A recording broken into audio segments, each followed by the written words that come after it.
In a small diner in Pennsylvania, a quiet ritual unfolded every evening.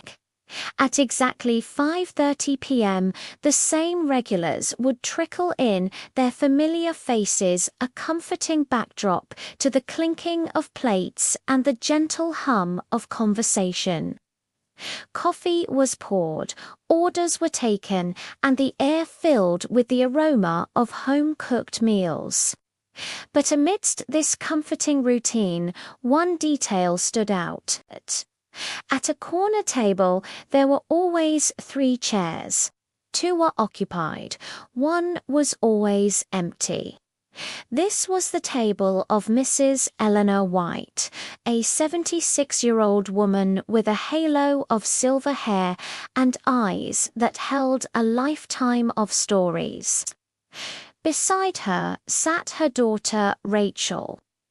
They came every Friday without fail, ordering the same meals and sitting in the same spots. The empty chair between them was a silent, respected member of their party. It was never moved, never offered to anyone else. Jake, a 22-year-old waiter, noticed it during his first week. He was young, eager, and still learning the unwritten rules of the diner. Seeing the unused chair as a waste of space, he approached their table with a polite smile. "Good evening, ladies. Do you want me to clear that extra chair for you?" he asked, his hand already reaching for it. Eleanor looked up from her menu and shook her head gently. "No, thank you, dear," she said, her voice soft but firm. "We need it." Jake paused, a flicker of confusion crossing his face. He looked at the empty space, then back at the 2 women. He didn't understand, but he knew better than to press the issue. He simply nodded and walked away. From that day on, he never asked again. Weeks turned into months. Every Friday the scene was the same. Eleanor and Rachel, their quiet dinner, and the empty chair. No purse was ever placed on it. No coat was draped over its back. It held nothing but space, a void that seemed to have a presence of its own. The other regulars knew the story, or at least they thought they did. They'd exchange knowing glances, their silent respect a testament to the diner's close-knit community. But for Jake, the mystery lingered. The chair became a symbol of something he couldn't quite grasp, a silent question mark at the heart of his work week. He found himself watching the table, wondering about the person who wasn't there.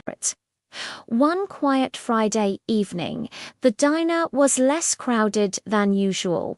The soft glow of the overhead lights cast long shadows on the checkered floor. Jake had just finished refilling their water glasses when he felt a surge of courage. He had to know. He approached the table, his heart thumping a little faster than usual. "Excuse me, Mrs. White," he began, his voice barely above a whisper. "I hope you don't mind me asking, but I've always wondered, who is the chair for?"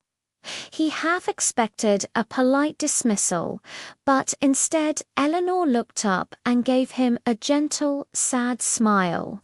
It was a smile that reached her eyes, crinkling the corners.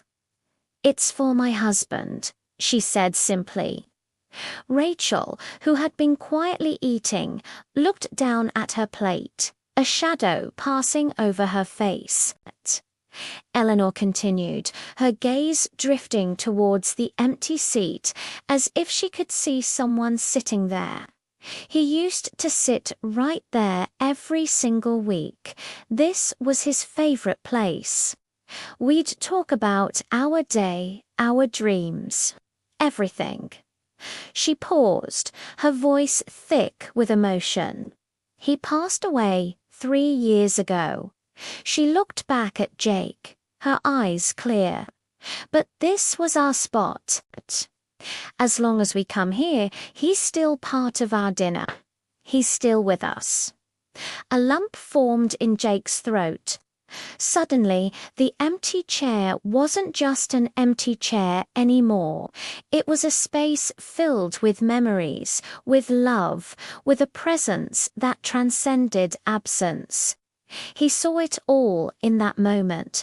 The man who loved this diner, the wife who refused to let him go, the daughter who shared in the quiet ritual of remembrance. He simply nodded, unable to find the right words, and retreated to the kitchen. The next Friday, when Eleanor and Rachel arrived at 5:30, they found their usual table waiting for them. But something was different. On the seat of the empty chair sat a small, perfectly folded white napkin. It was placed with care right in the center of the seat.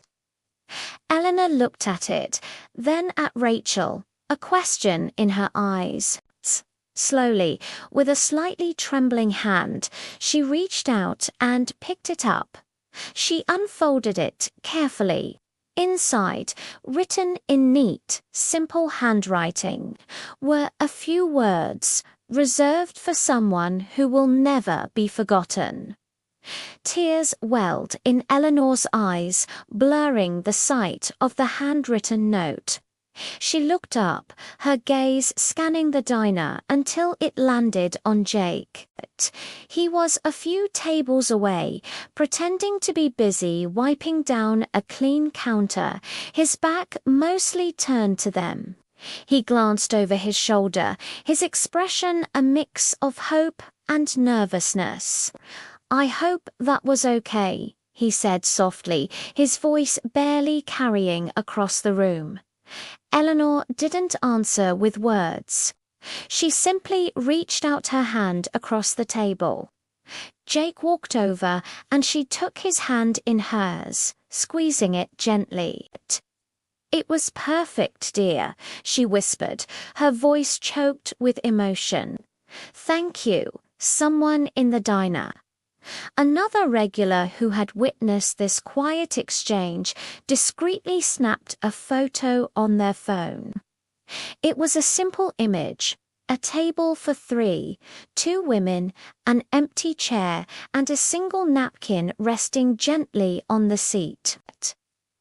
Later that night, the photo was posted online with a caption that captured the heart of the moment.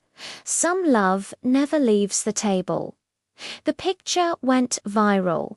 It spread across the internet like wildfire, touching the hearts of millions. People from all over the world began sharing their own stories of remembrance of the empty chairs they kept at their own tables. The seats they saved at holiday gatherings, the small, sacred spaces they held for loved ones who were gone. The diner became a symbol of enduring love. But for Eleanor and Rachel, the internet fame meant very little. They didn't care about the shares or the comments.